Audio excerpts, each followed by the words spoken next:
Dear children, today we are going to revise the first geography lesson, resource and development. You all should listen properly and write the question in your notebook, or you check it whether these questions and answers are written in your notebook. The first question and foremost important question in this chapter is, what are resources? Resources are something which can satisfy our needs, which are technologically accessible, culturally acceptable and economically feasible. You should write definitions plus examples. That is the first and important question in this lesson. The next is, what is the interdependence between resources, nature and technology? We the human beings exploit the natural things with the help of technology and create institutions or finished products. That's why for the production of any commodities human beings need, or the process includes some important factors. They are resources, technologies are the human-made resources, and human beings or the people are the most important resources of a nation. That is given in the very first page. And the next part of this lesson is explaining the different types of resources. Resources are classified into different types based on different criteria, based on origin, biotic and abiotic, based on exhaustibility, exhaustible or inexhaustible, or renewable and non-renewable, based on the ownership, individual resources, community resources, national resources and international resources, and study these definitions with examples. Definitions are important and study examples too. If that example is not there, you will not be getting the full mark. The next is, and most important classification in this part is classified based on the status of development. Based on the status of development, the resources are classified into 4 types. Potential resources, the resources which is found in an area which have potential but not yet used. Developed resources are the resources which are examined and ready for use. Stock resources are the resources which have the capacity to satisfy our needs, but we don't have technology to use these resources. Reserve resources are the resources which is reserved for the future generation. Plus example, study this definition very clearly, which is most important. You can expect one question, 3 or 5 mark questions from this portion. The next is about the development of resources. Development of resources means resource utilization. Resource utilization must be planned in judicious way, just way. Otherwise, it may lead certain problems. And what are the problems of indiscriminate use of resources? That is given in the first part of that topic. That means resource exploitation may lead depletion of resources, and which makes the society into 2 sections, haves and have not, which may lead environmental problems, economical problems. It may also affect future generations, and climatical condition or climatical problems, also layer depletion, etc., etc. That's why in order to resolve all these problems, the resources must be developed. That means must be used properly or just way. That is the next important area. Because resources must be developed or must be used in the proper way, because our aim is to achieve sustainable development. The term sustainable development is one of the most important term in geography. The sustainable development means development should take place without damaging or harming the environment, or development should not compromise with the needs of the future and present generation. We should make a sustainable form of utilization of resources. That is why the world leaders are very busy in making certain policies for achieving sustainable development. So one of the most important measure planned for this purpose is the first International Earth Summit or Rio de Janeiro Earth Summit. The first International Earth Summit was held at Rio in Brazil in 1992.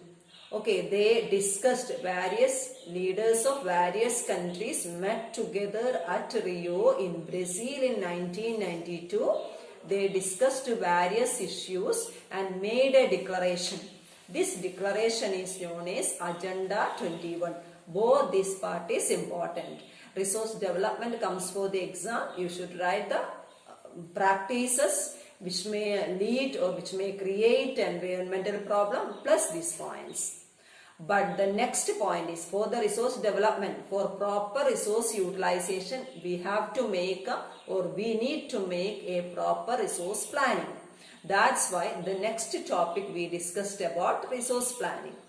Resource planning is important because it is our aim to achieve sustainable development. In order to achieve sustainable development, resources must be utilized in proper way. For the proper resource development or utilization, we need to have proper planning. And planning is the planning for the best use of resources. Is it okay? What is resource planning? Why it is important? In India like country, it is important because India has enormous resources. These enormous resources which are distributed in a wide area of India. And for all-round development, we need all the resources in the first part we studied.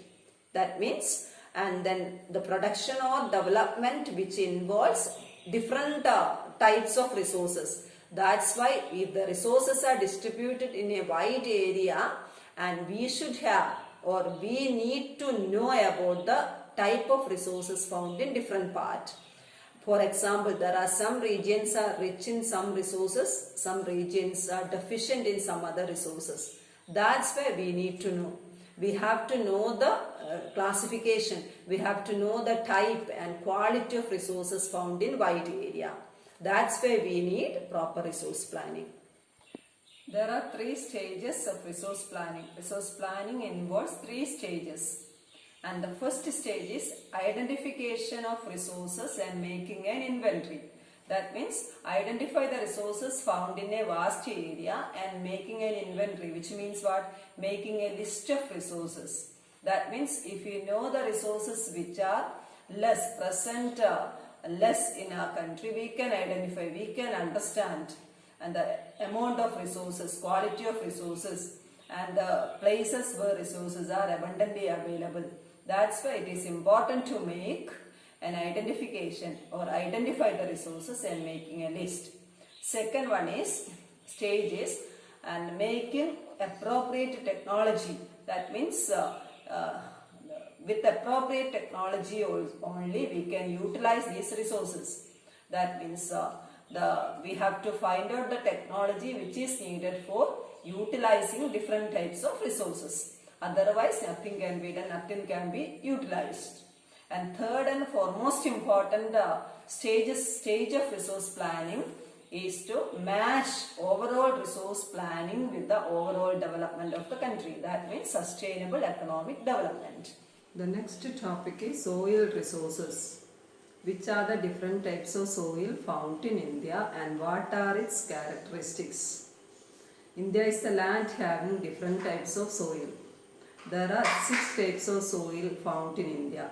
They are alluvial soil, black soil, red and yellow soil, laterite soil, arid soil and forest soil. The first features of alluvial soil. Alluvial soil is the most widely spread soil found in India, as the soil is most fertile and which is made up of the sediments deposited by the Himalayan rivers. And this area, the area having alluvial soil is good for the cultivation of almost all types of crops, mainly found in northern plain region and deltas of Krishna, Godavari, etc. The next important point, alluvial soil consists of various proportions of sand and silt. And then on the basis of texture of alluvial soil and age of alluvial soil is divided into 2. Bhangar and Ghadar. As we discussed in the previous classes, Bhangar is the older alluvial soil and Ghadar is the newer alluvial soil. And the soil contains various proportions of sand and silt. These points you should study and write the features of these type of soil and where do the soil found, and each and every part whenever you study these portions you should study the locations or places having that particular soil, because instead of coming directly what are the different types of soil found in India, suppose which type of soil is found in deltas or northern plains or Maharashtra, Deccan Plateau comes, you have to identify that particular soil and write its features. And next is black soil. What are the features of black soil?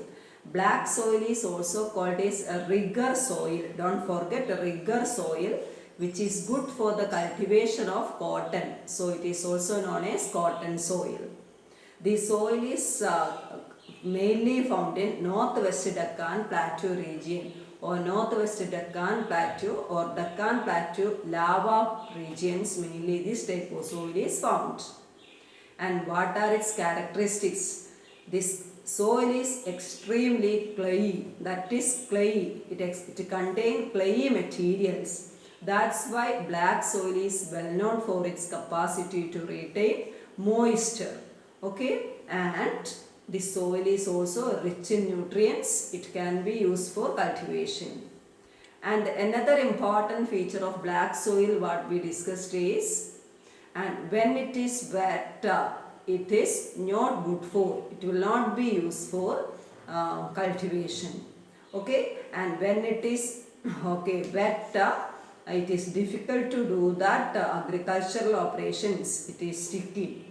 But at the same time, when it is dry, it will be difficult to work on this soil. The cracks develop on this soil. That is the most important feature of black soil. And one by one points are given in the textbook, read it.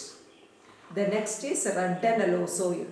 Red and yellow soil found in the crystalline igneous metamorphic rocks having low rainfall region. Low rainfall regions of eastern and southern part of Deccan Plateau. As we have mentioned, Deccan Plateau regions have black soil, and eastern and southern part of Deccan Plateau map is given in the textbook, page number 9. You study that map. Map will not be there for the exam, but question will be coming from that part. And this soil, red and yellow soil, found in red color because it contains iron.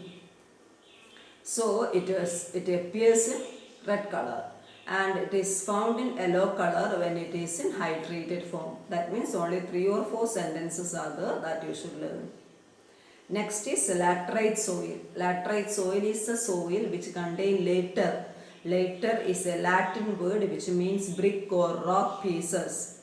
That's why it is less fertile.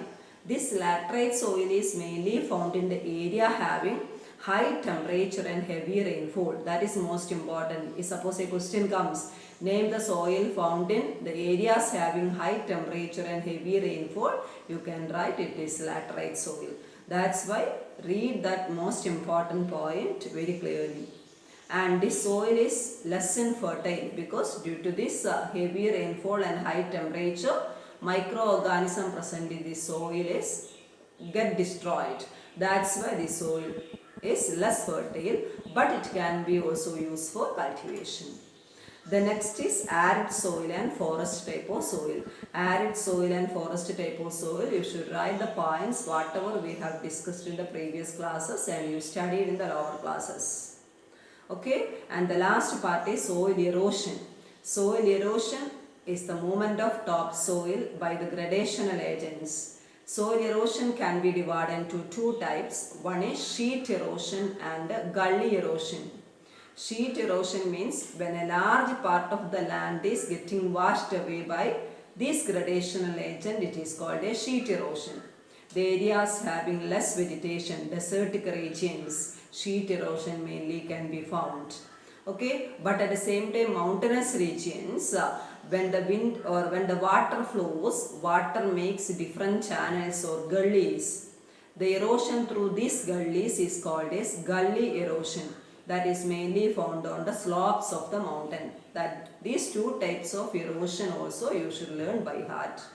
The last part already we discussed that the measures have to taken or to be taken for the conservation of land and soil resources. The measures such as contour plowing, shelter belts, strip cropping, afforestation, terrace farming, these all points what we have already discussed. Study this entire soil types, especially entire portion. Read the textbook very clearly. And I will be giving some questions in the form of PPT or slides, and find out that question or and answers that already you have written and learned by heart. And for remaining doubts or remaining chapters, or especially economics last part is remaining to revise, we will have a Google Meet today, and I will be informed the time and link. I will be informed you later, and study all these question answers and prepare for the exam. First we are discussing the important 5-mark questions from the chapter Resource and Development. First question: what are resources and how are resources classified based on status of development? The answer already we have discussed. The second question: what is resource planning? Why is it important in India and what are its different steps? Third question: what is land degradation? What are the causes of land degradation and how can we prevent land degradation? Fourth question: explain different types of soil found in India. Fifth question: why should we conserve resources? Important 3-mark question. The first one: distinguish between renewable and non-renewable resource. Question number 2: define sustainable development. 3. What was known as Agenda 21? Fourth question: mention the significant measures taken at international level for the resource conservation. Fifth question: what is known as soil erosion and what are the 2 types of soil erosion? Explain. Geography chapter 6 manufacturing industries important questions. First 5-mark questions. Question number 1: how do manufacturing sectors strengthen the country's economy? Second question: explain the contribution of industry to national economy. 3-mark question: agricultural industry move hand in hand. Explain. Question number 2: what are the factors affecting location of an industry? Explain. The last question: explain the classification of industry based on different criterion such as raw material, nature of finished products, capital, ownership, and bulk and weight of raw material. Economics chapter 2 the sectors of Indian economy. Important 5-mark questions. How can we classify economical sectors into different types based on nature of economic activity? Second question: why is tertiary sector becoming so important in India? Question number 3: in what ways can employment be increased in rural areas? Fourth question: how are the activities in the economy classified on the basis of employment condition? Explain. Question number 5: explain how public sector contributes to the economic development of a nation. Next important 3-mark questions. First question: how do we calculate the GDP of our country? Question number 2: discuss disguised unemployment. 3. Explain the objective of implementing the MNREGA.